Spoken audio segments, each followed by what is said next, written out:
Thanks, Chris, and welcome back for session three. And once again, as Chris was saying, we're talking about managing patient behavior and specifically how to de-escalate some of these patients that we work with that get a little overwhelming and hard to work with. And as we pointed out in some of our other sessions, student nurses don't get a lot of information on how to manage these difficult patients. So I want to help you out here a little bit. So we're going to go ahead and get started on bringing out the best in tough situations and de-escalating things with our patients. And to get started, I want to do a quick review on what we talked about in session 1 and 2. And one is to give you our working definition of what behavior is, as created by at least three people. One I don't know for sure, and that would be Emily Dickinson, and that's because she passed away in the 1850s.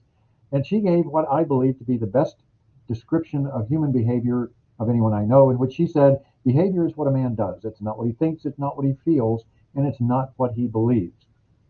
Lee Allen Dugatkin, the gentleman to your far right over there in the glasses, came out and said, had a discussion about the organisms. And of course, I don't think most of us look at ourselves in the mirror in the morning and say, oh, you are one real fine looking organism. But that's what drives a lot of people away from applied behavior and psychology, is this discussion about the effect of behavior on organisms. But what Lee said that was good is that we respond to internal and external cues. So I added that down there. Again, an internal cue is like hunger. An internal cue is pain. An internal cue could be being cold or being too warm. And it changes the thing we do. It changes our behavior. And Dr. Aubrey Daniels agreed completely with what was being said as far as behavior being what a person does. That is, as he said, both observable and measurable. And so you put all of that together, and behavior is what people do that is observable, measurable, and in response to internal and external cues. And what makes this even more important is we respond to the consequences. It's consequences that increase or decrease the likelihood that we're going to continue to do a behavior. And we got into that quite a bit in session 1.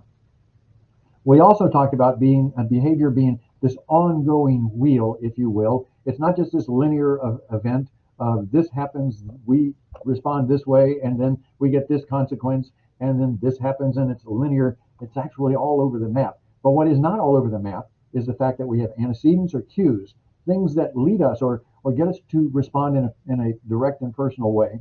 I've got here, if you look in the middle of this circle, I have the terms nurse performance management. I'm looking at my little circle over here to my right. And nurse performance is very important to us, but so is patient performance. But for this, I'm just going to show you the nurse performance. And I've got the antecedents. And we as nurses, we look at care plans, we look at discharge plans. They give us the guidance of the things that we need to do. We follow policies, we follow procedures, we follow protocols. All of these are antecedents that move us in a good direction. And then we have these behaviors that we use to accomplish the tasks that we have set up by the antecedents. So it may be that if we're doing infection control, we have these behaviors associated with gowning. We have these behaviors associated with gloving and hand washing. And those are all things that can be observed and measured by other people. And then what gets us to do it over and over and over again are the consequences. So we know that hand washing has a positive consequence for both us and our patients. We know that hand washing, if you look at the bottom down there to what Dr. Aubrey Daniels in his picnic analysis referred to as positive, negative, one criteria, the second criteria being immediate and future, means that the consequence is now or sometime after the time that we do that behavior, sometime in the future. And that he said consequences are either certain or uncertain. And let's go back to hand washing. Hand washing is good for me when I'm washing my hands. It's good for me now because I'm washing my hands. And it is certain because every time I wash my hands, I protect myself and I protect our patients. And I did mention that with healthcare, particularly in taking care of patients, we change things up a little bit, and that the consequences are positive and negative, as Dr. Daniels described them. They're immediate and future, again, as Dr. Daniels described them. And then he and I had dinner one evening, and I discussed maybe doing some modification to his picnic analysis that I call a consequence analysis. And we removed the terms certain and uncertain. Why? Because in medicine, we really can't say that if you follow this protocol, it is certain that you're going to get better. And then I added a fourth category, and that's aware and not aware of the consequences of those behaviors. But keep in mind that those are strictly on the side of patient care. When I say you're aware or unaware, if you use a rescue inhaler for your asthma as a case in point, that using that is positive, it's good for you, it's immediate. As soon as you spray, you're going to start feeling relief.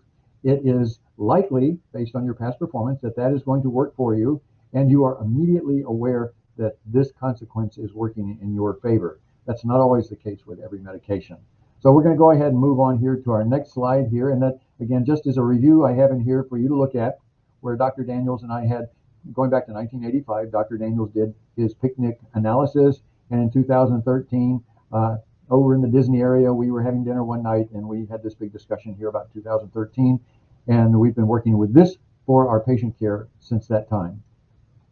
And so a quick review on consequences. Consequences are anything that follows a behavior that increases or decreases the likelihood that that behavior is going to occur again. If that behavior, or rather if that consequence is good for you, it's likely you're going to do that behavior again and again and again. And if that consequence is penalizing or punishing to you, it's going to reduce the likelihood that you're going to do that behavior. And then there's the fifth category there that deserves its own class, and actually its own class in terms of classes for you all, is just this one slide.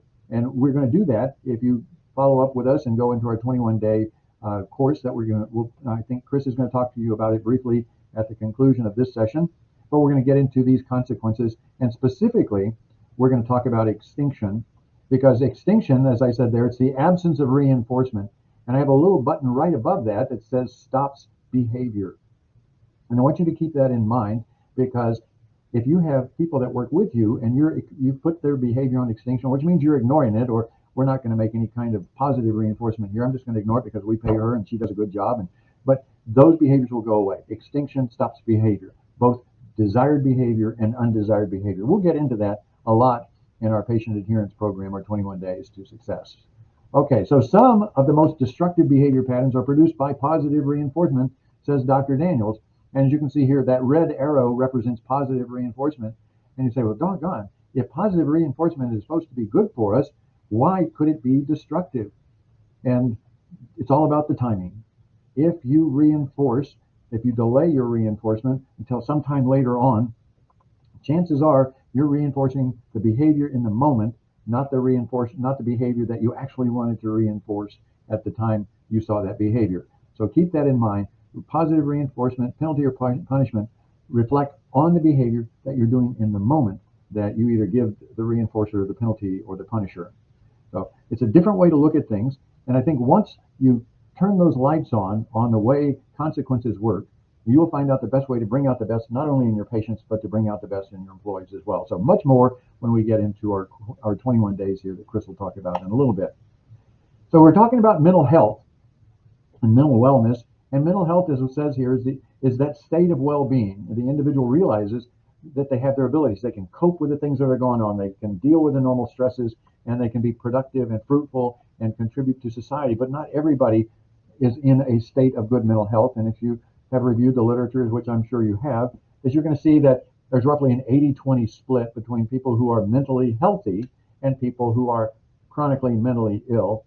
And somewhere along the line, we all have some degradation of our mental wellness simply because we have anxieties. My students are all doing their end of the term HESIs right now, and my student nurses are in a high anxiety state. Some of them have not done quite as well on their HESI as they needed to. Fortunately, that's just HESI 1, and they'll take a second HESI in a couple of weeks here. And so then they have another change in behavior or another change in their mental health. Is a couple of them were pretty depressed today in class, and then we were able to get them turned around and say, look, here's what you did, and here's how we can help you to get better in HESI 2. So at any given time, about 50% of the population is having some mental distress that affects their mental wellness or their mental health. And then there are the patients that we deal with. Now, the patient behavior that I'd like to look at today deals with can and can't and won't and will. And this may be a little bit of a review, but we are in charge of the can'ts. We can help our patients with their can'ts. And our goal is to move those can'ts up to can-dos. And then you get over to the right-hand side over here where it says culture, religion, gender, policies, fear of failure, etc. And those are the won'ts. Like I can get our patients say, I'm not trained in giving myself insulin, up to now you're skilled at giving yourself insulin. And then they may come over here and say, but I won't do it. And that's a difficult section to have to deal with, because our patients may have thoughts or feelings and beliefs that go directly in contrast to what it is we want them to do. So we deal predominantly and more readily on the left-hand side of this little chart that says, I can't do it, but if I give you the skills and the training and the resources to do it, I can do it. And then, if necessary, I need to work within your culture, within your religion, to move those choice kinds of things up to the point that I can get them done. Extremely important concepts that we will be talking about in much more detail in our 21-day course. So TikTok, I'm a relatively new TikToker. I think I've been looking at it now for a couple of weeks. People were sending, particularly I'm thinking of Professor D, who does a lot of TikTok videos to help our student nurses gain information, and she does some of the HESI quizzes and test questions. So it's kind of a good little platform for both learning, and also it's a good platform for us to look at what's going on in the world of nursing and what's happening with our people who are out there who are fighting the good fight and working with patients. And a couple came to light here in the last couple of days that I wanted to include in today's presentation because it deals with patients. And this nurse is writing down there that the patient refused this medication, and patient states, I ain't going to take up that nasty stuff, and you can shove it up your whatever. And I counseled the patient at length on the consequences of not taking his blood pressure medications, and he told me to F off, and his vitals were reviewed and stable. And so she's going to continue to monitor. And those are all really good notes. She's recording what happened, when it happened, where it happened, and specifically what the patient said. But what she's not telling me is how she managed that situation. And so I would ask each of you, how would you manage this situation? It seems to be fairly common, because here I've got another nurse who RN was performing the 0400 assessment. When the RN entered the room, the patient stated, I just dumped in the bed, so could you and I guess effing clean me up, you effing F word. So it makes you wonder, okay, how, this setting event, what did this nurse happen to think was going on in that environment, and how did, in his case, how did he deal with not only just the fact that he had a patient who was belligerent, but who made apparently a personal attack against this individual's lifestyle choice. So again, I would ask or follow up with this young man and say, okay, so how did you deal with that? Because all he did was he made the physician aware. There were no orders in terms of management of those behavior, and he will continue to monitor the case with this patient. So again, getting inside this nurse's head, I would like to have a discussion and say, what were your thoughts? What were your feelings? What were your beliefs? What was the impact of this as a setting event for the next time you walk into this patient's room? Did you take this as a personal insult? Did you take this as a personal attack? Or were you realizing that this patient is under a lot of stress, a lot of things going on in his life that maybe has clouded his judgment, and how are you going to manage that? And in the next case here, a young lady goes in, and the patient told me to kiss his behind. He's not taking this nasty medication, and to get out of, and various expletives, of his room, which is, it's easy for us as nurses just to say, okay, that's what you want. I'm just going to do a U-turn, and you have a great life. Patient also stated he's not taking no pills, and to go ahead and shove them up my anatomy. And so I then went ahead and educated the patient on the importance of taking his diabetic medication, and the patient still refused and told me to STFU, and she will continue to monitor that. So it would be very interesting, not only with these three nurses, but with you all in the audience out there, to start a dialogue of what happened to you, how did you deal with this, how did you de-escalate, or did you escalate this, did you take these attacks personally, and did that have an impact not only on your relationship with that patient, did it have an impact on the other patients that you were assigned to take care of? Any way you look at it, these three nurses had a very interesting shift, I'm sure. Maybe I ought to follow them and see what they have to say. There's some really good videos out there. As a matter of fact, the one that you see with a patient with her head in her hands and the words difficult patients, I don't have that video active on screen today, but the nurse is called Dealing with Difficult Patients, takes from her perspective and her experience how she might deal with these patients. And these are all really good approaches that you can use, but we want to get more into how do you specifically address the behavior. What we find with the dealing with some of the difficult patients that we have out there is there are good instructions on how to talk with the patient, but then again, what happens to you as you leave that room? What are your thoughts? What are your feelings? What are your beliefs? How are you managing your behavioral response to what's going on with these patients? Well, why in the world is crisis management needed? And what the heck is a crisis? And in this case, we're looking at not that, matter of fact, when I was a nursing supervisor in the not too distant past, I happened to walk into a patient's room and there was a crisis going on in this patient's room that had absolutely nothing to do with the patient's behavior. It was a section of the facility that had just undergone in construction, and there was this bulging ceiling tile that required that I get a little step stool and I stood on it and pushed up the tile next to it and saw about 3 gallons of water that had gathered in this tile, and it was about to fall down in the patient's room and cause a heck of a mess. And so that at that time was a crisis that I had to deal with, but it had nothing to do with the patient, who was actually very calm about the whole thing. And chances are it was not going to lead to self-injury or injury to the patient unless he was standing under there, and then we would have some kind of water over the head event that would have been not too humorous at the time, and hopefully the tiles would not, those different kinds of fiber tiles that are in the roof, wouldn't knock him out or cause any significant problems. Was it a high magnitude disruption of the nursing unit? Yes, it was, but it did not involve patient behavior. So who do I think, as I talk with my student nurses and I tell them, well, who are the at-risk patient populations that are out there? And the research that I came up with is basically everybody. Okay, they're the target populations that we all agree with, that the mentally ill patient who is connected to the world through a different reality, may be hearing voices, may be having olfactory hallucinations or other hallucinations. They're going to see the world in a different way. I've worked a lot with intellectually disabled children, adolescents, and adults, and their perception of the world is limited based on what their intellectual capacity is and the amount of the developmental delay or retardation that they might have. We also have them, in particularly nursing homes and long-term skilled facilities, the memory impaired patients that are in a kingdom far away, that because of their long-term disability with recovery of information could possibly become very angry or agitated in a very short period of time, simply because the world has changed and they're confused by that. And then the last term that I have down there are the physically ill patients. The patient with a heart attack, the patient who had an acute appendicitis, who's going to come in very quickly. We're going to do the laparoscopic procedure and get them out. Each of these patients comes in and they're going through what Dr. Elizabeth Kubler-Ross referred to: shock, anger, denial, bargaining, and acceptance. And maybe it's not quite as severe as with death and dying, but it's like, doggone, what happened? Why me? And now I'm suddenly sick. And now I've got to deal with this, and I'm in your facility, and I'm under stress, and am I going to be okay? And who are you, and why are you waking me up at 5 o'clock in the morning? And just everything that we take for granted in a hospital becomes a risk leading or risk causing event for these patients.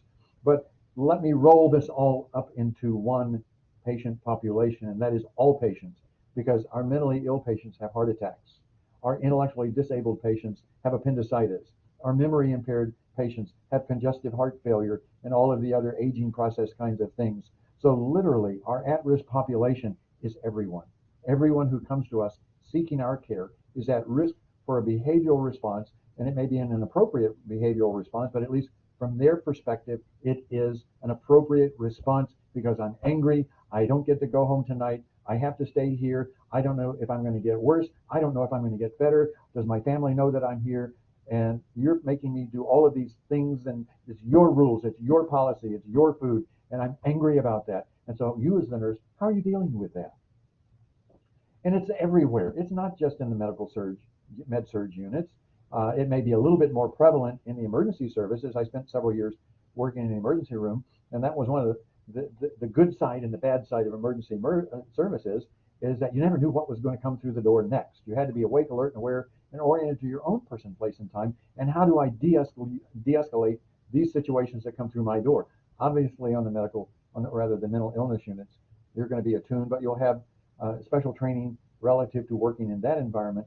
And then on the med-surg units, please keep in mind that every mentally ill person who comes into the facility is going to probably end up on your unit, if possible, because we've got to rule out any kind of medical surgical issues before they come in and can be admitted to a mental health unit. Okay, so pre-crisis, what is that? As we hear about the pre-crisis unit, and really the 4 areas that we're interested in: behavior, thinking, feelings, and the physiology of the patients, are all appropriate. They're reasonable. The patient feels okay, their physiology is relaxed, the physiology of the unit is relaxed. And this is the environment that most of us as nurses really don't enjoy when a new nurse comes into the unit or a new nurse graduate comes into the unit and they walk up and say, oh, Dr. Wright, it sure is quiet tonight. And those nurses are typically responded to very quickly if you don't use the Q word when things are going in a relaxed manner. Because very quickly, those things will turn around and you'll end up with patients with aggressive behavior. Their thinking is irrational. Their feelings are inappropriate. They're at maximal arousal. And you look back at that new graduate nurse and you just think, honey, I wish you hadn't said that. But the crisis environment and all environments consists of these things: behavior, those things that a person does, those thoughts, those feelings, and those beliefs that you and I cannot see, save through the behavior of the patient. Those feelings that we can't see, save for the behavior of the patient. And the physiology is how in the heck are they acting in response to their thoughts, their feelings, and their beliefs, and how am I going to deal with that in this environment? And then there's the post-crisis environment where things begin to settle down a little bit. And thank goodness that most of us on a day-to-day basis are dealing in this pre-crisis, post-crisis environment. But the subject of this discussion, the subject of our 21-day training program, is to get you to the point in that middle session or section where everything is kind of crazy. How do we get you to react appropriately? And remember those setting events that you had at home, that you've left them at the door of the facility and you present as a therapeutic member of the team, and you don't get involved with your own personal problems by dumping those. Believe me, I know we all have things in our lives on an almost daily basis, particularly as the economy is doing crazy things, particularly as gas prices are going up, particularly as you're deciding, can I afford to put a full tank of gas in my car? And did you get a gas increase in your pay to deal with this? I don't think so, but it's making us all have choices that put us on the edge, that when we get into the facility, it is almost a crisis situation even before we see a patient. How do you leave that at the door? And the difficult part is you have to learn how to do that. So guiding principles that I look at and that I share with my nursing students, number one is nurse safety. We have to make sure that you understand how to get out of situations, and I'll get into that in a little bit in a few minutes here, on how do you distance yourself with the patient. What are you watching in the environment? What is the general feeling in the environment that you're walking in? When you took report from the previous nurse, which of your patients are at risk for acting out during the course of the shift? How did they act in the previous shift? The second thing I looked at is respect for dignity with our patients and freedom from pain. The quickest two ways that I know of to get our patients absolutely off the rails angry with us is to disregard their dignity and to maybe not get them the pain medication that they are authorized to have or that we have orders for at the appropriate time. I know for the time that I worked in a long-term skilled facility, we would have a significant number of our patients who would show up at the medication card and they were at that 3-year-old mental level. I want what I want and I want it now. It's time for my pain medication. If I don't get my pain medication, I'm going to absolutely have a behavioral meltdown, and they would get extremely upset. And of course, you open up the MAR and look at the reality that their medication is not due for 3 more hours. And then how do you deal with that? How do you tell that patient who says, I want it now, and you say, well, now it's going to be about 4 hours from now, and not get into this real public free-for-all on why I want my medication now? Another area that we remember is that the patients are free to choose. And you go back a couple of slides ago, and the patient said in very colorful language, I'm not taking your daggum pill. Okay, keep in mind that patients are free to make this choice. And yes, I think it is appropriate for us to come in and say, can we have a conversation about that? But no means no. And when the patient says no, that's their answer. So don't continue to go on and poke and prod that patient. Another area I look at is the least restrictive consequences of those behaviors. And one of the more interesting events that I spoke with my nurses when I was doing staff education a few years ago was, how do we manage those patients who are acting out? And in one case, it was down in Miami, the headlines dealt with 2 CNAs and a licensed practical nurse who were being arrested because they did not quite use the least restrictive consequence. What the CNAs did was go ahead and use duct tape. I think it's probably an innovative way to do something, certainly not legal, moral, or ethical, but I don't think they were thinking in their right minds. They saw a patient acting out, and so they duct taped this 65-year-old lady to her wheelchair, both limbs, both arms and legs, and then pushed her into her room, closed the door with no call light available. Of course, she was yelling out for help. So they went in to do something that I thought was very unique. They controlled her language by putting duct tape across her face. Now, I'm not sure that would be necessarily your first solution for this kind of patient behavior. And if it is your first kind of solution, please call me. We'd like to have a conversation with you, because you'd rather have a conversation with me than the conversation that these young ladies had. But the one that I thought was most interesting was the nurse, because the nurse went in to pass her 8 o'clock p.m. medications, saw the patient strapped to the wheelchair, and then removed the tape from the patient's mouth, gave the patient her medications, and then replaced the tape. Uh, Creative thinking, no doubt. Illegal, absolutely. And keep in mind, without getting off on a tangent, we're all mandatory reporters, ladies and gentlemen. If you see something, you have to say something, or you're just as guilty. And then the last bullet down there deals with continuous feedback. You'll find if you're sharing information and how you're sharing that information with your patients, that it will have an impact on their concerns about their environment. And why am I here? And what's next on my calendar? And how are you going to take care of my pain? And is my family okay? Continue the feedback. If you hear something from the physician that you can share with the patient, share that information. Keep the patient in that communication loop, and they will be a lot better for you. So for nurse safety, another area, again, we're looking at the patient's behavior towards you as the nurse.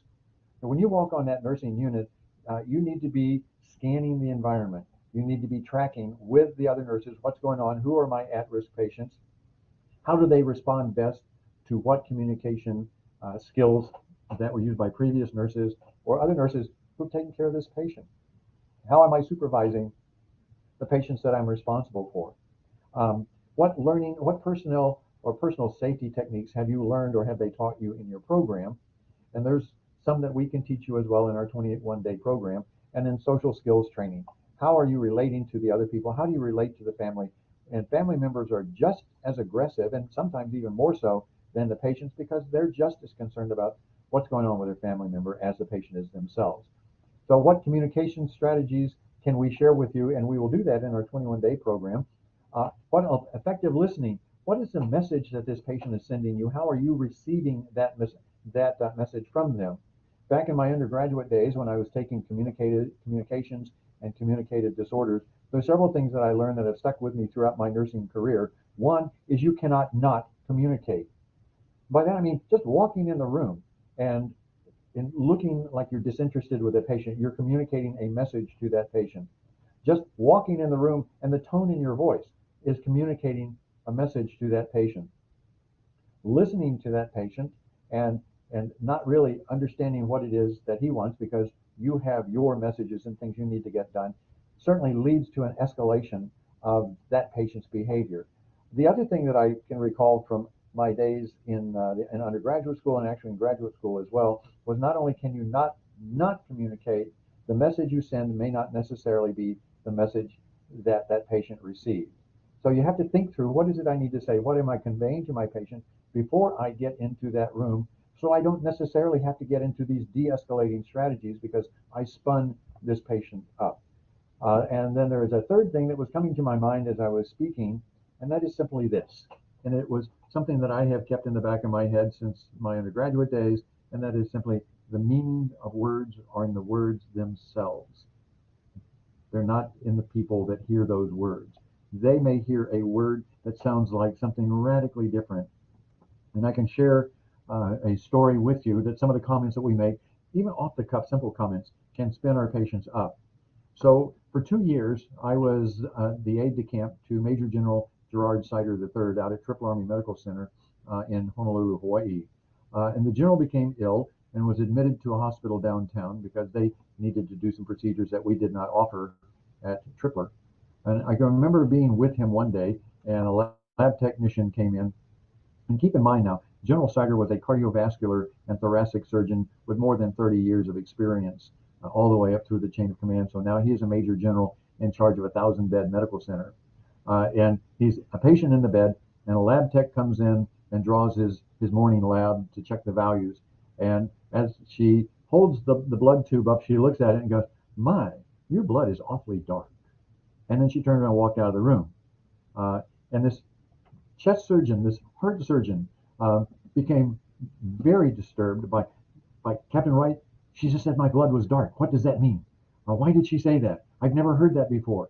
And so if a physician with 30 years of experience is going to be spun up by that kind of very simple, inconsequential statement, what is it that we do with our patients that we need to be mindful of what signal we're sending to our patients as we're talking? How do we avoid having to move into that third bullet down there, de-escalation strategies? Because it took me a little bit of while to get the general out of this constant or this perseveration of my blood is dark, what does it mean? And we had to go back to his medical school days and say, okay, Dr. Sider, tell me about this, that, and the other. What did you learn, and so forth and so on. He got there. So de-escalating strategies here: A, setting event strategies; B, patient condition strategies; C, patient and environmental motivational strategies; and D, organizational support, are all areas that we're going to get into over the next several slides and over the balance of the time that we have here today. Now, another voice I hear from TikTok nurses was really interesting to me, and it comes an a-hole nurse that escalates the patient and the situation. I'm going to probably go back, because I just found this one the other night as I was preparing for today's get-together.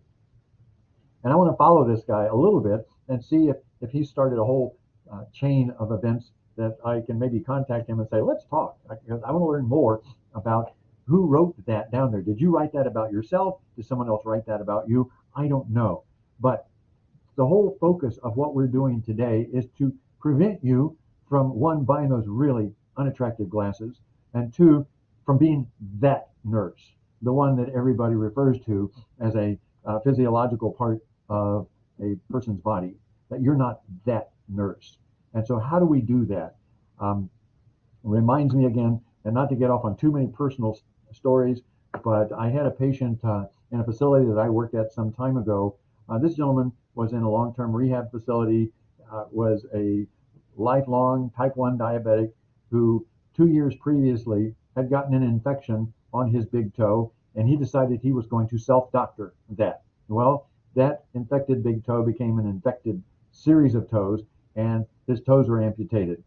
And then the osteomyelitis took off, and his foot was amputated. And the osteomyelitis continued to take off. It went up his leg, and then he had a below-the-knee amputation. And then he had an above-the-knee amputation, and apparently that was the one that resolved the osteomyelitis. But here's an individual sitting there with his right leg missing. He's angry. He's in denial. His family is 1,000 miles away. He's in a skilled nursing facility that he was put in. I don't want to be here. And I got to know him pretty well. And at that point, I was doing staff development, and I heard a rapid response into the dining room. And where the people could possibly go into the dining room, they did. And they had not a bigger or better meal, but it was a meal in a more natural environment and with other people, more restaurant style than anything else. And I got this rapid response call to the dining room to deal with some really outlandish patient behavior. So I went running in. We'll call the patient John. And so John is sitting at his table that he's been sitting at now for more than a year. And apparently the setting event was housekeeping came in, cleaned the place up, did a deep cleaning, and moved the tables back into place. And the table next to him was an entire foot closer. Well, that table also is where about 6 ladies would routinely sit together and have their little coffee clutch and have a good time. And one of the ladies kind of slips down in her wheelchair, and so she pulls herself along with her legs to get to where she was going, so not well guided. And so she, because of the table being closer, bumped into John's chair or wheelchair, and John lost it. He thought it was a personal attack, and he did not want this woman who had assaulted and called it an aggravated battery, and I'm going to file charges against her. And he was screaming at her, and of course, in comes the whole nursing chain of command. The executive director is there, the DONs, the floor DONs are there, the managers are there. There were every kind of nurse you would expect. And what I found interesting as I got into the room, they were all standing with their arms crossed like this, and they had these scowls on their face, and they're telling John, you know the rules here. You're not allowed to yell at other people. Why are you yelling like this? It's totally uncalled for. And they're patting their little foots, I think it's feet, but they're patting their little foots on the floor, and they're in disgust, and John is getting louder, and they're getting louder. And I walked into this melee and got down on my knees next to John because I'd gotten to know John pretty well. And I said, John, can you relax for a minute? And John says, no, I can't relax. These women are yelling at me, and that woman tried to run over me, and I'm very angry. I said, okay, well, what do you think we need to do to settle things down here a little bit? Well, I want her punished. I said, okay, well, that's probably not something we're going to do today, but let's see if we can get things calmed down here a little bit and get things back in order. I said, were you aware that they cleaned the tables and they moved them too close together? I don't think she intended to hit you. Can you see that, John? He goes, yeah, they're a little bit closer together. And I turned to the other ladies that were in there and I said, I think I've got this. Why don't you all just step away and let me deal with John? And the issue was these people escalated a situation that did not need to be escalated. And ladies and gentlemen, I don't ever want you to be those nurses. You don't have to be those nurses. Yes, we live in a rule-oriented society and rule-governed society, but occasionally just put the rules aside and let's just see what's going on with the patients that we have, since we are the professional and we are the adults in the room. And if you feel like you can't be the adult in the room, come on back for our 21-day course. We'll help you out there because there's so many good techniques that we can teach you, that we can grow up inside you and help you to become the great nurse that you're meant to be. Okay, so de-escalation training should be implemented and with, as we call, adjunct interventions targeting this collaborative antipsychotic prescribing. Okay, there was collaborative, a need for collaboration on how do we manage this patient. We didn't need to worry about antipsychotic medications with him. We could talk him down with that second bullet, the debrief. John, how are you doing? Can I take care of you here? Is there something I can do to change this situation? What is it going to do to get you back working in the way that you were before all of this blew up?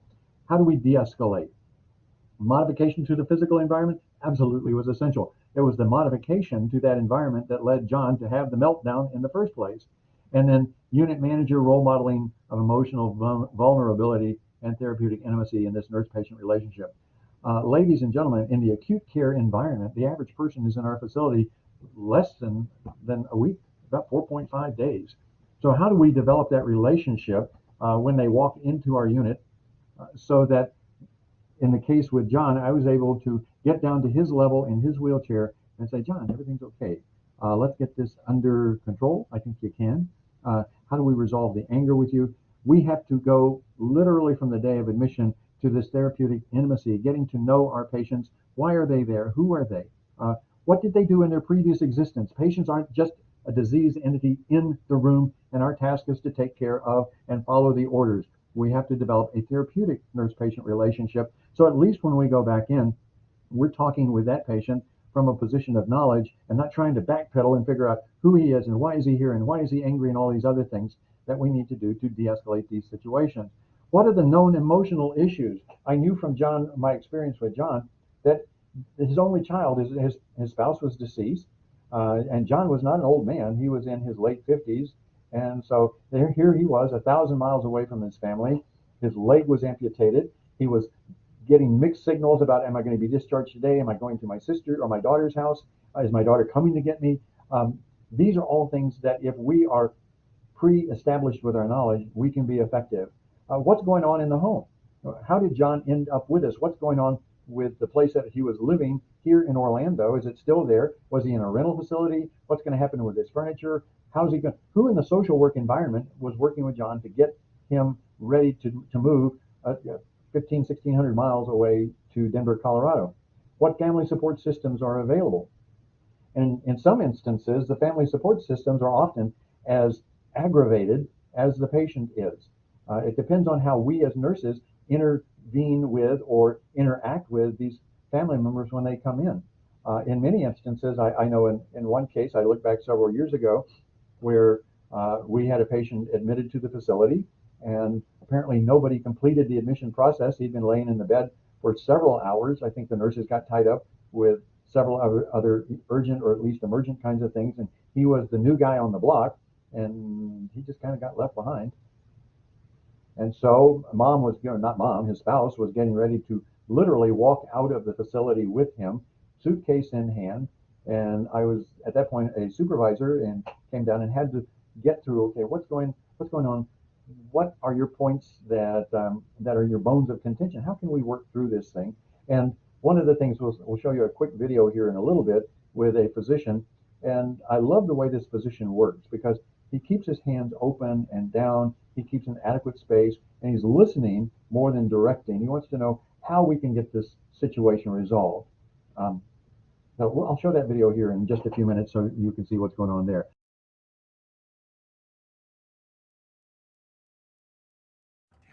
What the hell is this place? Get out of here.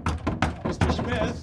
Oh, Mr. Smith. Hi, I'm Dr. Zeller. I'm one of the psychiatrists Who are here. you? I don't Can need I to help talk you? to you.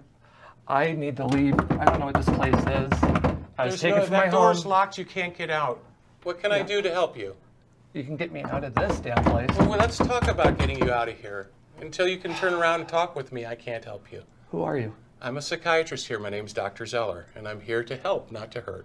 What's going on? Tell me what's happening, how I can help you. We've estimated that somewhere between 20 and 25% of the folks that we see in our psychiatric ER will experience an episode of agitation during their visit with us. So it's something that we take very seriously, and we want to intervene as promptly as possible to prevent bad outcomes. And when we think about agitation, we think of it as a spectrum where it can be a little less severe at one end, where maybe somebody's irritable and restless, to up to the very far end where somebody would be combative and violent. And we definitely don't want to get to that end, so we'd like to intervene at that near end. What's going on? Tell me what's happening, how I can help you. I don't know who you are. The police took my wallet, all my ID. I need to get the hell out of here. I'm really scared. I don't need to be here, okay? It sounds like you're going through a really I tough need to time. leave. Yeah, yeah, I am. When you go through a tough time like this, what helps you to relax? Being at home. I'm not at home right now, am I? So that can't really happen quite yet. That's right. But maybe if we talk a little bit about what's happening, we can make things better. No, I want to talk to my brother. Where's the phone? Because I need to we can call the have you police. talk I'm going on to the need to phone call in the a second. police. I'm going to call 911 and get the hell out of here. When somebody's going through an agitation episode, they're not a bad person, even though it may come across that way to some people, like they're hostile or sarcastic or saying mean things to somebody. But what's really happening is that somebody is having a very, very difficult psychiatric crisis, and they really do want help. They're just really not expressing it in such a way that the average person would go, oh, this is somebody who needs our help. The best way to work with somebody who is agitated is not to be agitated back to them. And it's often easy to forget that in the heat of the moment. If somebody's saying, I don't understand why I'm here, you don't say back to them, just sit down, don't worry about it, we'll let you know, because that's just going to make them more frightened and can lead to more agitation. One of the most important things not to say is sit down and shut up. And it's so frequently something that people are going to say some version of that. I'm going to call 911 and get the hell out of here. We can talk about getting you It out. says you're a doctor. We can get So you out let's of go. here. Yeah. It's a I'm safe ready. place, though, but it's going to take a few minutes. We need to talk about why you're here. I don't know what this place is. This is a safe place. It's a psychiatric facility. And Why am we I in a see people in psychiatric all hospital? kinds of different distress or not feeling that well. And I understand you don't think that's going on with you. I'm seeing all these people here, and they're scaring me. And there's a guy over there. Look at all the staff. They're talking to that guy. What are they going to do to him? A good de-escalation involves empathetic listening, intervening in a calm way, make sure people feel that this is a safe environment, that we're here to help and not to hurt. You aren't crowding them, you're not glaring at them, but you're looking like you're receptive and helpful. Smith? Oh, Mr. Smith. Hi. There's a certain way that we'd like to approach. Arms are going to be at your side. Your hands are typically outwards. You're relaxed, your knees are maybe bent just a little bit so you look at ease. You're there safe and open and welcoming. I had a little bit over 2 arm lengths of space between me and our patient. He had what we call a line of egress, a way that he could escape, which we didn't want him to follow, but he could see it and that would help him to relax nonetheless. No, I'm seeing all these people here, and they're scaring me. Sometimes when people are agitated, their thoughts are kind of racing in their head. They're not hearing things the first time so clearly. We use these short phrases and repeat them until they really start to sink in. Everybody here is in a different situation, but this is a safe place. We're here to help. We don't hurt people, we help people.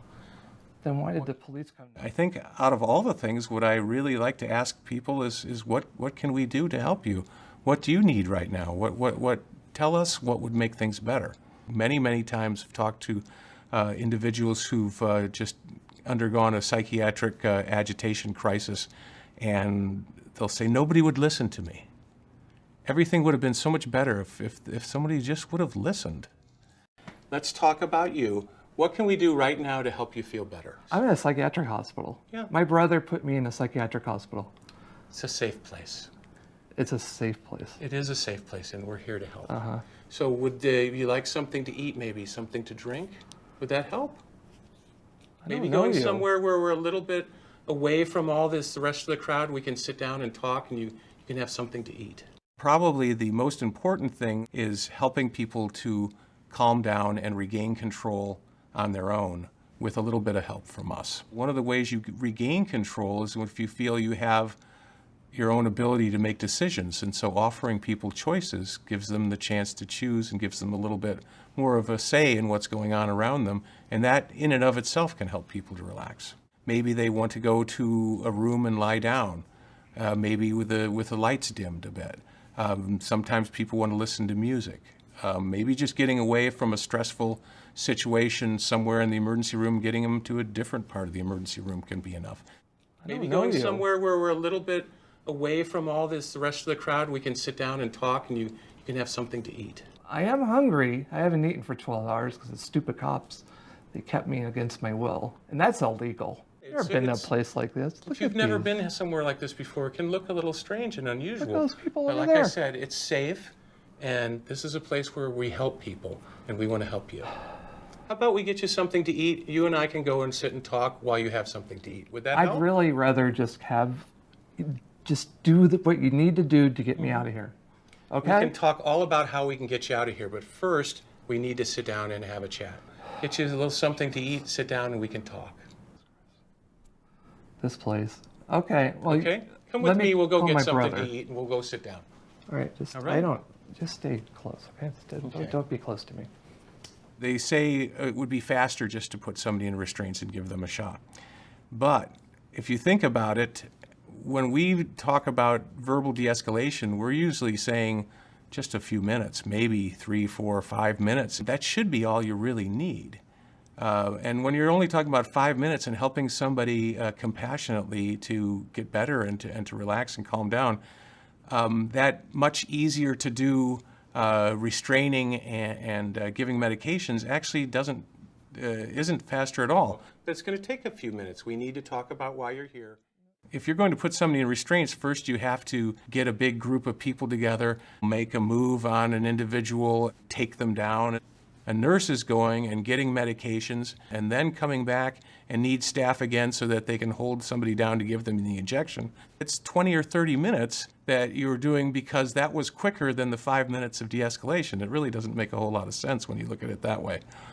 The other thing about it is that we found out that the vast majority of assaults from patients to staff occur during that tackling an agitated person to take them down and put them into restraints. It's really a win-win to try to do de-escalation and intervene in this compassionate, collaborative way as opposed to the old-fashioned restrain and sedate.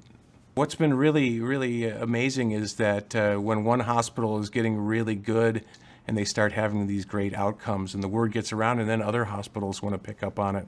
And pretty soon all the hospitals in a district or a region are doing it. And everywhere we keep hearing about it, we keep hearing the same great things where staff are getting really proud of what they're doing and they really feel like they're being healthcare providers rather than jailers, if you will. Having a different way to do things has been, I think, so exciting.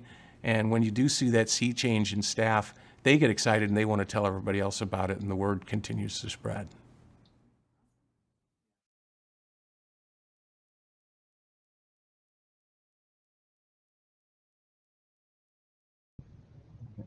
Let me just point out a couple of things that we're gonna maximize our relationships. Patients are willing to listen when they understand that you're there to help them, to be a part of their care team. And also when patients feel like they have a sense of control, a sense of choice making. And in long-term care facilities, when I spent a couple of years working in those as well, we find a lot of patients, for them, they can't go home. For us as nurses, when that clock ticks the last minute I have to be at the facility, I'm going home to my own little bed, to my own little wife, my own little dog. I've got a bulldog, really ugly dog, but I'm going home. I get to choose what I want to eat. When I was working in the facility, I got to choose what I wanted to eat there because my wife would send me a great dinner or a great lunch or something that I could eat. It was my choice.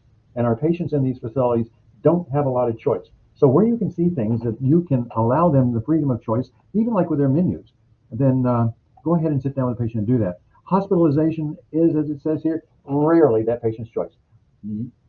They, as the patient, don't want to be there. They want to be home, but they realize they have to be there to get these areas taken care of.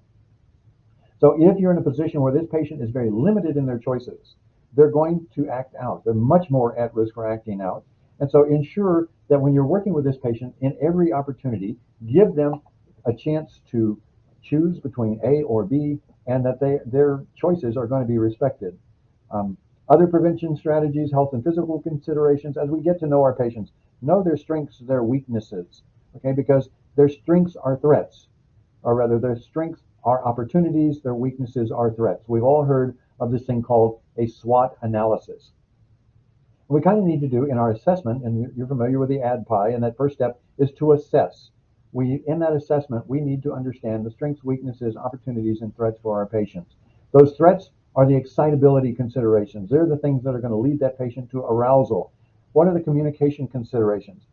What is the language, the typical language that this patient is most comfortable working with? Do we have the appropriate people on staff to do that? What are their sensory and physical limitations that may prevent them from enjoying the environment, at least to the extent that they can? How is that going to aggravate the patient? What medications are they on that are going to bring out the best, or it maybe cause side effects that these patients don't want?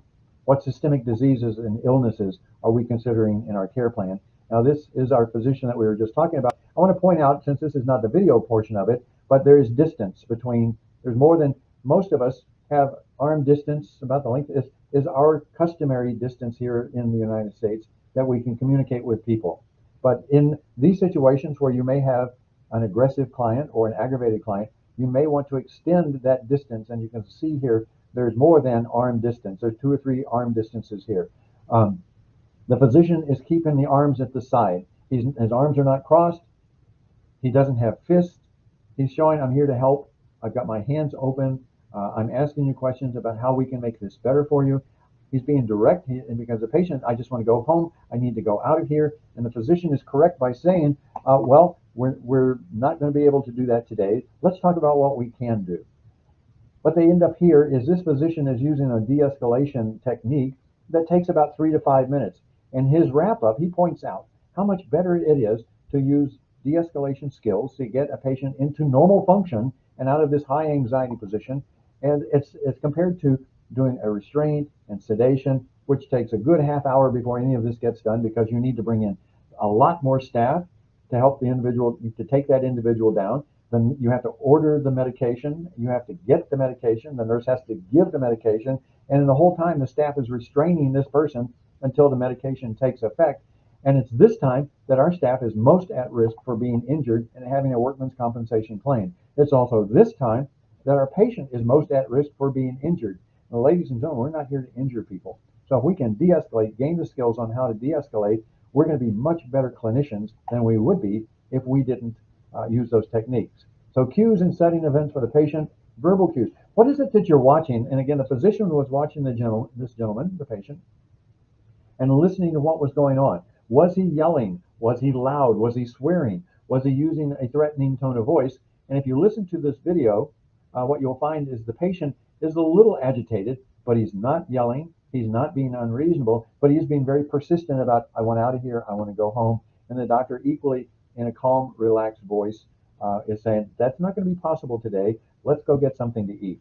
The other thing the physician would say quite frequently is, this is a safe place. You're going to be okay here. We're here to take care of you. We're here to meet your needs. We're not your jailers or anything like that. We're here to help.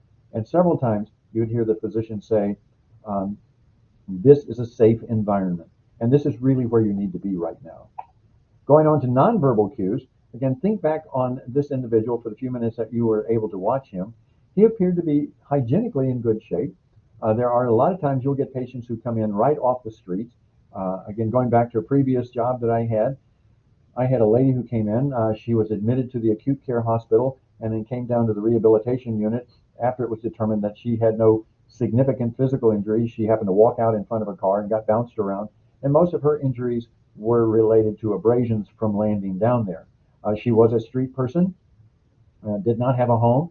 Her hygiene, at least she had been cleaned up a little bit while she was in the acute care facility, and she was a prostitute by trade and was very angry to be in our facility, and even more angry in that she had a male nurse, and she did not want men. She absolutely hated men and made no bones about I hate men.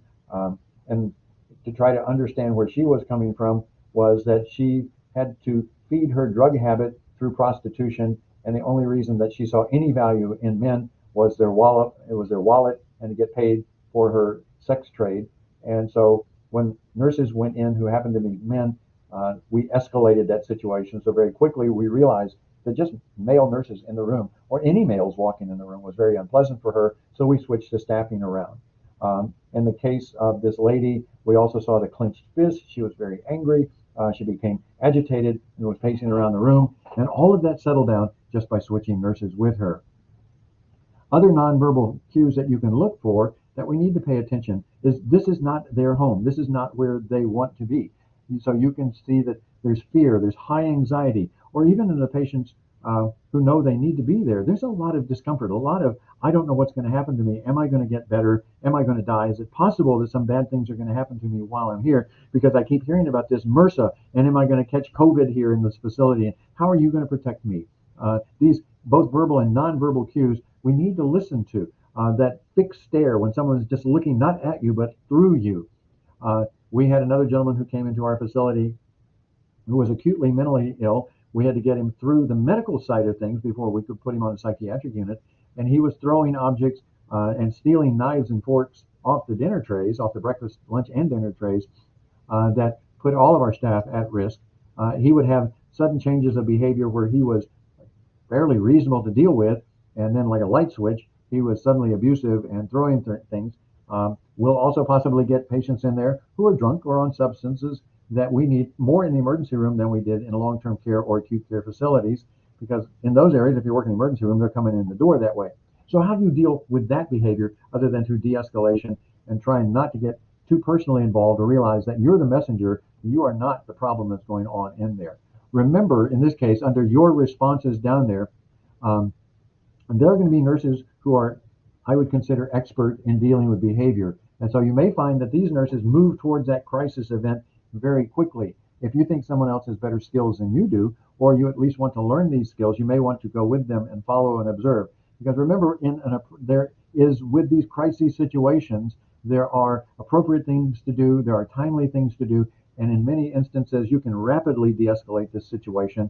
And we'll be, in our 21-day course, working on some of that as well to teach you these behavioral skills that you, unfortunately, we just don't get enough of them in nursing school. Other individual responses in terms of the challenge, recognizing when an individual is moving to crisis. What are the behaviors that you can learn to observe for? Where are they along the continuum crisis that I presented a little while ago? And how do I apply the interventions that de-escalate, not escalate those behaviors, so that we can get the patient through this stressful and or traumatic event? Early and middle stages that we have to get through, your words. There are power in your words.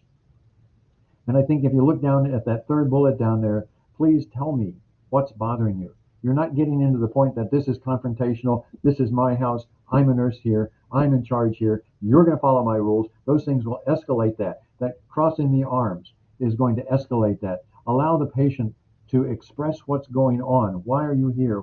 How can I help you? Keeping on this verbal early and middle stage, it's a shared problem solving approach. And the term we is most important here. How can we together, how can we resolve this problem? I know it's frustrating, and it is frustrating for you. Now, one of the things I teach my nurses is the word understand. I do not like to use the word understand, and let me put that in a sentence, and that is, I can understand how you feel.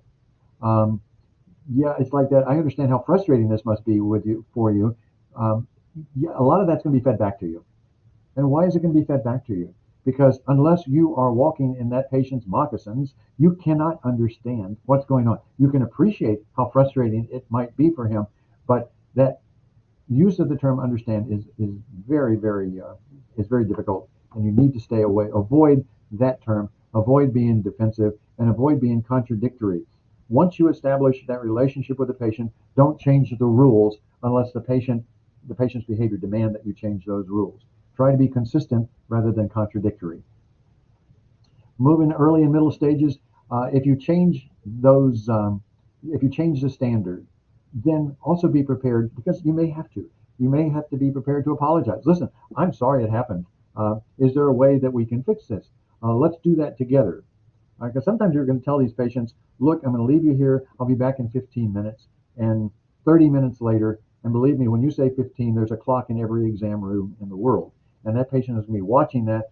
And at the stroke of that minute hand and that second hand on 15, if you're not in the room, that patient's going to become a little bit more distressed, and that anxiety is going to continue until you walk into their room. When you walk in late, if you walk in late, please apologize. I'm sorry. Let's find a way to fix this. By the way, this is what happened that took my time, and I apologize for that. I'm not going to let that happen again. Now, my time is your time right now. Let's see if we can work through this. If you can't get through that problem, or it's beyond your scope, make sure that you advise him, look, I'm going to take this. I think it's important. I think your observations are absolutely on target, and I'm going to take this up to my supervisor so that we can be part of the cure and not part of the problem. And I appreciate the fact that you pointed this out to me. Again, be disarming, not alarming. A couple of things that I would tell you never to use is, it's not my job. If it's not your job, that's fine. Let me get someone who can help you with this problem. Don't blame others, and for goodness sakes, avoid at all costs. Look, I'm just doing my job. That, in all the years I have been in nursing, has never been something that won friends and influenced people and de-escalated a situation, because you're never just doing your job. And if that's the only vocabulary that you have as a nurse, let's get together in my 21-day course and see if I can't provide you with some other vocabulary, and we'll do some stand-up training with each other that this platform really doesn't quite allow us the time to do. Other things to be out there, and as in your observation of what's going on with this patient, be alert to their anxiety, be attuned to what's going on, be aware of who your patient is and what's going on, and just be direct. You seem to be upset. Can you tell me a little bit about what's going on? What's troubling you today? And just stop talking. It may seem like a long period of time without a lot of noise going on, but that silence is golden. And pause and look at the patient with expectation that they're going to share that information with you. And once they start sharing the information, let them complete their thoughts. Let them share their feelings. Let them share their beliefs before you come up with a magic answer. And be aware and control. Go back to our physician standing there perfectly the way he needed to be, hands open, be calm, act calm, maintain this non-threatening eye contact with the patient.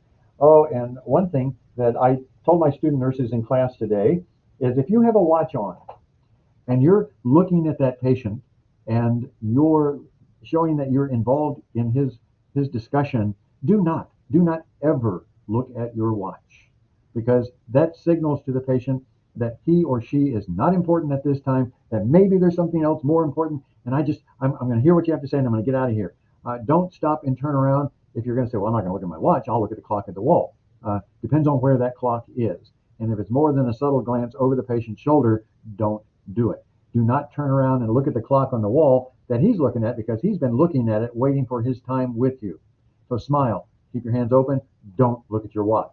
Listen to what your patient is saying. And when I say nod your head to demonstrate that you're paying attention, really pay attention. Occasionally, you might stop what the patient is saying and just say, let me see if I understand what you're saying. So I'm going to say it back to you. It's a little bit along the lines of teach back, except it's in reverse. You're going to demonstrate to the person that you really are listening. And so just in a very short word or two, just say, I believe you're telling me this. Am I correct in my perception? If that is the case, then let he or she continue. Again, respect that personal space. Again, maybe double personal space is the best thing to do, unless you're going to do a physical assessment on the patient. If he or she will let you, maintain that distance if you would. Under here, avoid touching the upset individual, as it may be misinterpreted.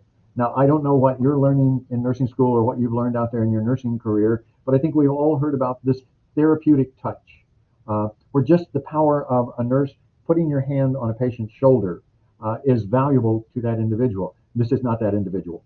Okay, you do not want to be touching this individual at this time. Other patients, I had a lady who was a patient of mine, and she was going out for dialysis, and every Monday, Wednesday, Friday, she was out for dialysis, and when she came back, she was absolutely worn out from that experience. She had end-stage renal disease. She had amputation of one of her lower extremities. She had multiple amputation of fingertips because of her diabetes and her peripheral vascular disease. And she was all the time talking about, oh, these people are just whittling me down. And every time she'd get a small lesion on a finger, she would perseverate on that. Is this going to be another finger that's going to go away? And in that kind of thing, that therapeutic touch is, I'm here for you. Let's talk about that. It's perfectly normal. And when she would come in from her dialysis, and for lack of a better term, she looked like a whipped puppy dog. And she would just put her head down on a table in the dining room. And if I happened to be walking by, I'd walk in and walk up to her and just say, you had another tough experience, didn't you? And one of the things that she said to me that I hope you have told you by any of the patients that you have is simply this. Now, again, I'm going to use what she said to me. And so nobody's going to say this to you. She said, Dr. Wright, why are you different? And I said, what do you mean? And she said, why do you stop and treat me like a person instead of walking by and just looking at me like I'm a piece of the furniture? And you don't stop just to even spend a minute and see how I'm doing. Why do you do that? And my response to her was, I didn't know that you couldn't, or you didn't, or you wouldn't do that. And maybe it's all the years I've been in nursing that I realize that we have to touch our patients appropriately to let them know that they're okay and we're okay. So don't forget that, but do avoid, if this individual is really upset, don't reach out and touch. Just maintain, nod your head, repeat back what they're saying. And you may want to approach the patient from the side. Sometimes if you're approaching direct on, they may get the feeling that this is an attack on them. However, you do need to convey, as it says here, that you're in control. You're not going to come in there and beg for permission to do the things you need to do as a nurse in that environment. You can be supportive. Again, the physician was very supportive. Do not use threatening gestures. And under no circumstances, or at least very, very rare circumstances, should you smile or laugh, because the individual will take that absolutely in the wrong way. So in late stage interventions, the person may begin showing signs of loss. Okay, now this is the guy that, as I was talking with some of my students today, this is a guy who's beginning to lose control. His verbal, his nonverbal interactions, maybe you can still be effective with them, but if people start wringing their hands or pulling down it or clawing at their face or other kinds of potentially self-injurious, it's time for you to focus on protecting yourself and the people around you. If you have a security device, that may be the time to go ahead and alert security that you have a patient who is moving in late stages of their aggression, and it could be very problematic for you. At this point, again, you may want to step quietly away from the patient, not leave him independently. One of the things I tell my students is do not allow the patient to get between you and the door. Make sure that that door is open and that you have a means of escape. Because at this point, we're not worried about intervention. We're worried about making sure that you as a nurse are safe out there. Be prepared to use that panic device if you have one, or to physically remove yourself. As I said here, be that person next to the exit. If there are other patients, if you're in the waiting room in an emergency department and things are going south on you, make sure that you're taking care of the safety of the other patients and the other family members as well. If the person continues to escalate, I'm sure you're going to have a policy and procedure or protocol that you can implement to make sure that you're not getting into that violent behavior. One of the things I tell all of my people is make sure, whether you're on a med-surg unit or a psych unit, that you know what your emergency or late stage intervention protocols are, because I want you to go home in the evening to be with your family, even if the patient can't go home in the evening and be with their family. So setting limits, placing external controls, facilitating the other decisions that need to be made. The keys to effective language, I would say, is, if you see the red bullets down there in section 1,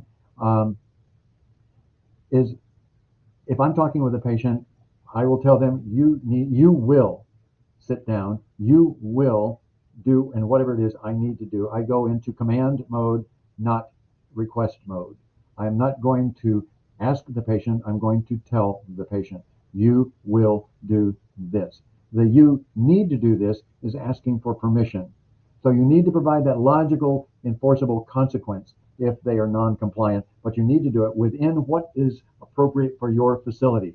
You can acknowledge what that person's feelings are. You can acknowledge that they are agitated, but you need to remind him or her. If we go back to that video, the physician said many times, we're here to help you. This is a safe place.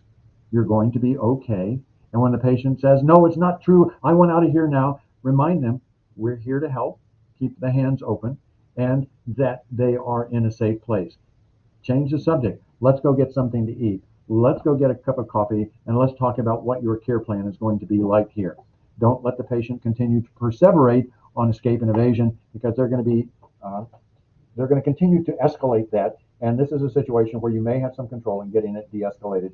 Again, make sure you have your backup crew available in case this patient goes on again. I look at patients who begin to claw their face or tear at their clothing or wring their hands or pace the room as they have escalated to the point that you're going to need to have help. Don't confuse setting limits with issuing threats. Okay, I would tell the person, you will sit here in this chair. The or else words should never come out of your mouth. You're not there to issue threats. You're not a cop. You're a nurse. Threats can signal to the patient that this situation is totally out of control, and that in and of itself may precipitate a violent response to the individual. So if the individual walks towards you, what I would do with this is stop, please stand right there. Give them that order. Stop and stand. And if they're not following, push the panic button, because you're going to need additional bodies in there to help you. Do not argue with these patients, because that's going to precipitate. Some of the things that I've heard other nurses out there do, and other people say, I'm the nurse, you're going to listen to what I say. Okay, they're not going to listen to you just because you're a nurse. That means absolutely nothing to them. They're in your world, yes, and in your world, we understand that you're a nurse. But in his world, you're another person who's keeping him or her from getting out of this environment that they don't want to be in. So don't be using these arguing techniques of, I'm a nurse, I have 7 years of experience, I have 10 years of experience, because you're going to find out that this individual has a whole lot more experience being him than he has in dealing with nurses. A person in crisis is out of control. They're not thinking properly. Their emotions are on the edge. Behaviorally, they're going to act out. Their levels of functioning are beginning to fall off the table. All they're doing is fight and flight. They're going back to the adrenaline surge. And ladies and gentlemen, do not escalate that adrenaline surge. They're not going to be responsive to requests. They may not be responsible for directives of sit here now. They can't think clearly, and you need to, again, escalate that situation yourself as a crisis intervention to get somebody in there. These patients may demonstrate not just anger. They may say, I'm afraid, I fear for my life. They may be crying. I think of a young lady, Lauren Kennedy, who is a Canadian who has schizophrenia and schizoaffective disorder, and she is very honest and open and has her own website in which she talks about things that happened to her in her acute stages. And you're seeing an individual who was maybe arrested, Baker acted. They took all of her clothes away from her. They put her in a room, a secure room with no blankets, no furniture, just regular concrete benches, stripped her naked and had a little window in there. How do you think you would feel in that situation? Anger, fear, crying uncontrollably? I don't think they de-escalated the way they probably should have. And she's at least articulate enough that I really would commend if you get a chance to listen to what she has to say. Remember, your primary job is to intervene. If you are reactive to the situation, it's gotten a little bit beyond your control. At that point, if you think you're reacting, think of your safety, think of the others, and you need to, as best you can, eliminate or leave the area so that your safety is paramount. Observing that out of control person is a scary event. Again, they're going through that fight or flight response. Their emotions are out of control, and the best thing that you can do is, again, don't just have read your policies and procedures and protocols once or twice and say, yeah, I kind of know it. Ladies and gentlemen, in this environment, you need to know, like the back of your hand, what that emergency protocol is, and you need to follow it. So With that out of control person, again, follow those healthcare organization policies and procedures. And it's also important to the best of your ability, continue to engage that patient, tell him this is what's going on, this is why I'm doing it, and that we're going to need additional support here, but we're here for you, we're here to help you. Okay, so the goals of crisis resolution in the aftermath, you're going to need to go back in and close with this individual and round out that episode of care. So they may be absolutely embarrassed by the fact that they had this uncontrolled outburst. Expect that. They may have these crying spells and they may be profusely apologizing to you. Allow them time to express that remorse. Again, continue to develop that nurse-patient relationship and continue to provide that therapeutic rapport, that empathetic response, help the patient gain their dignity back so that maybe the next time they're feeling under stress, they don't, as they say, lose it in front of you.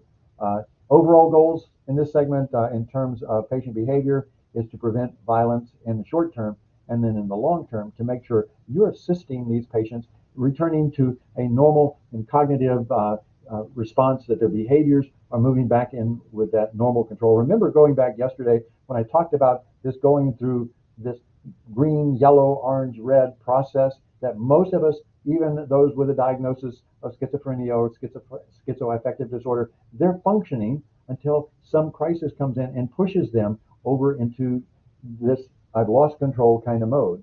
Our task is to get them back into normal functioning as best we can. Okay, moving on here, it takes time. Do not expect to be a miracle worker where you walk in and say, okay, I know you're upset, but I'm here, everything's going to be fine. The process is going to take sufficient amount of time, and what that time is, I don't know. Depends on the patient.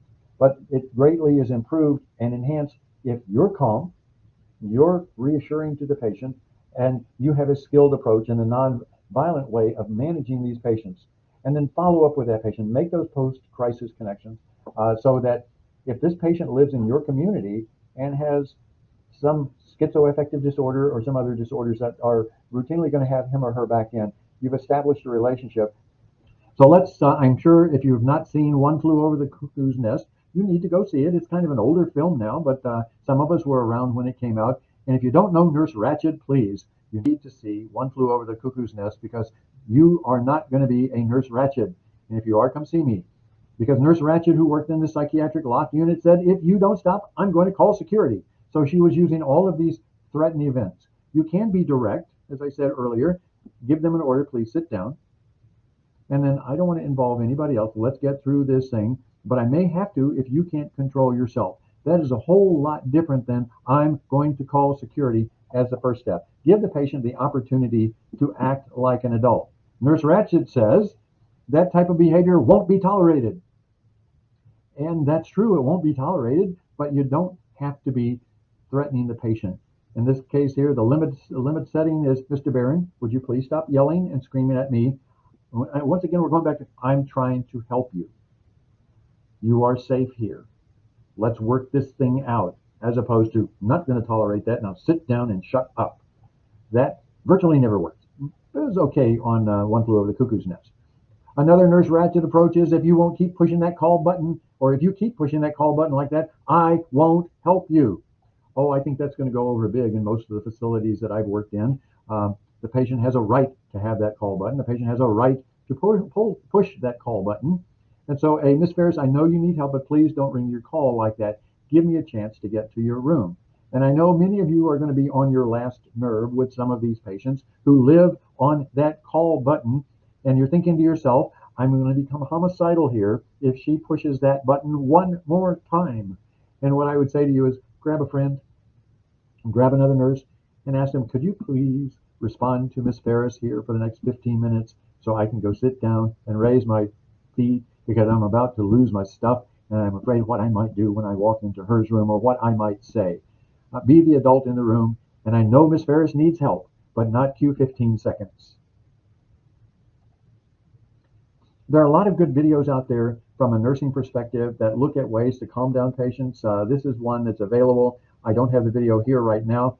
This is a young doctoral student, and she's got some really good responses out there. She's not taking an applied behavioral response that you would learn in our 21-day session, but what we can do is take the skills that you have and polish and refine those to make you the best nurse that you can be in dealing with human behavior. So the conclusions today, what have we learned today? And what did we cover over the last 2 days before today? And that is just simply some realities out there. Aggression has been around. It's been around forever. If you look at psychiatric units that have been around since the days of Bedlam and days of old, um, the things that occur, this aggression occur occasionally, and it's problematic, but not every day. For those of you who have worked in psychiatry, not every day is a red banner day where all of your patients are threatening homicide or suicide. There are a range of causative factors that contribute to the onset of these behaviors, but don't be part of those causative factors by remembering some of the things that we've talked about today and applying that into the way you work with these patients. That attitudes towards management of aggression are complex and somewhat contradictory and can affect the way the staff manages these kinds of behaviors.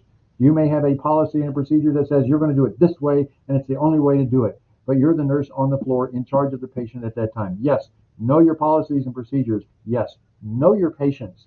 Yes, know your skill set in terms of de-escalating patient behavior, and then use the one that you think at the moment is the most appropriate to protect your patient, to protect yourself, and to protect the other people around you.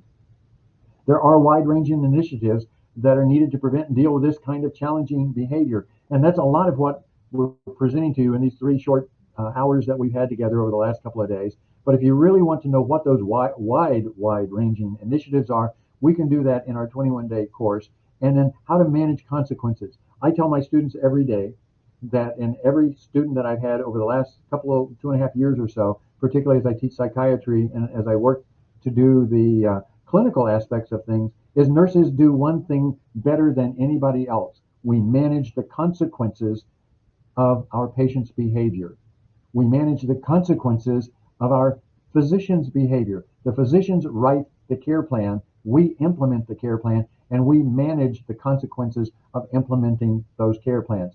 And it's for that reason that we have the S-bar. So if things get a little sideways, we can observe what's going on, look at the situation, and then share that, gather the information that we need that's necessary, and share that with the physician along with the plan of what do we think, what is our recommendation to the physician. As far as the ADPI is concerned, you'll learn in our programs about pinpointing, and pinpointing is pretty much the same thing as assessing what's going on with our patient. What are the behaviors? What are the consequences? What's going on that we can either intercede or support or be a part of that patient's care? What is the consequence of things that are going on with a patient? Our consequences don't necessarily end when the patient is discharged. And that's a whole nother conversation about how we manage the consequences of our patient education program to our patient. And again, we're in our 21-day course going to get into details on how we manage that post-discharge period with our patient. What does an adherence improvement plan to get our patients to do the things that their doctors want them to do that really make good sense clinically, but don't make a lick of sense to that patient? How do we help the patient overcome their concerns about their discharge plan? And I think with that, this is the last slide, Chris. And I want to thank you all for taking the time out of your very busy days to sit down and be with us for this short seminar. And again, invite you to be with us for the longer seminar. And so with that, again, aloha and mahalo. Thank you. I spent a couple years in Hawaii. They kind of carried me that way. But I'd like to give it over to Chris. And Chris has been doing a phenomenal job here getting us ready for this. So Chris, tell us what we have in store next for all of these great students and nurses. Okay, well, thank you, Dr. Bob, and thank you for spending the last 3 days with us, learning how to deal with the consequences of behavior and how to redirect your patient. Dr. Bob has written a book, and I don't know if you can see that or not. The book explains how to deal with patient adherence as it applies to the home care environment. And in order to get the book, and also spend 21 days with us learning how to deal with patient adherence, please go to our website, www.ADM, that's ADM Coaches, stands for Adherence Management Coaches.com. And we hope to see you on your nursing journey as you learn patient adherence management for the future. Thank you again for joining us for this 3-day workshop. We appreciate all of your support, and we look forward to seeing you soon. Take care, everybody.